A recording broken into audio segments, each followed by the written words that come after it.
When I run my business, it's not about making money. I think a lot of people, when you talk to them like about success, it's about I want to get rich, but it's not for me. You know, like I think about my dad the day he passed away.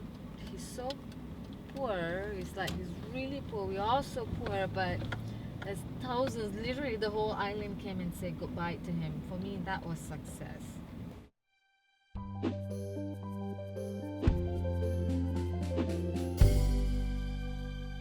My name is Azalina Eusope. I'm a fifth generational street vendor from Malaysia. I have a food company here in San Francisco, also called Azalina's.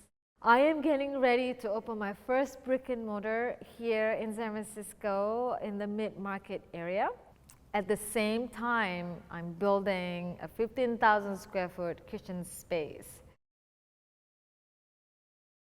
I love making food for people. I just love it. I try to make food that reminds me of my childhood and I don't stray away from it. So everything I make has to somehow transport me to when I was 2 or 3 or 5, when I'm playing with my pets, when I'm riding a bicycle with my dad. So that's the kind of food that I make. 4 years ago, I borrowed $500. I start selling food at the farmer's market. I wake my children up at 3 o'clock in the morning.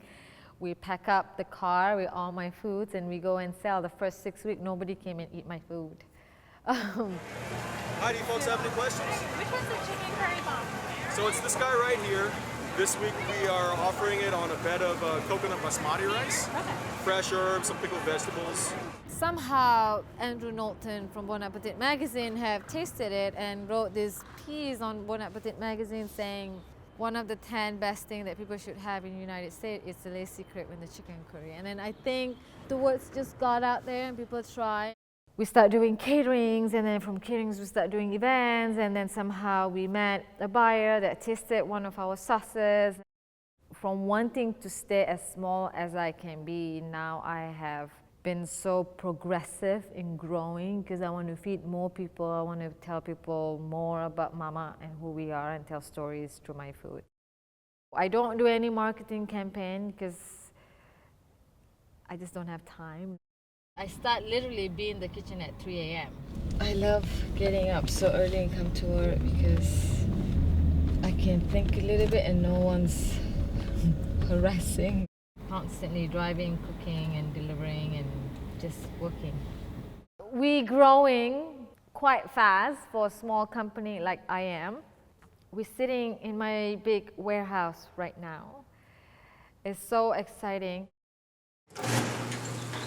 I start driving back again at 7:30 to like get to Whole Foods or pick up some stuff. I sleep only for 2 hours. If I'm lucky, I get to sleep for 5 hours. That's my lucky day, which is on Saturday. I want to do it all, but I forget I have to tell people how to do it and let them do stuff. So that's why you guys have to communicate with me and let me know. If you don't tell me and then tell me just like right now and I'm like, okay, I feel bad. So you have to communicate with me at the end of the night. Yeah. Right? Yeah. So I only see that moment. That's why I need Tim, because he see a bigger picture. I met my husband Tim in Malaysia while I was pushing a cart full of dessert on Valentine's Day, and he was so drunk and all he could ask me is, do you want to go out dancing? I cook a pretty good curry, actually. I had a good teacher. I grew up in a village. We walk everywhere. We did not have TV. We don't know what refrigerator looks like. The very first time I touched computer when I just had my son, that was in 2002. So this is all very new and I'm absorbing as much as I can.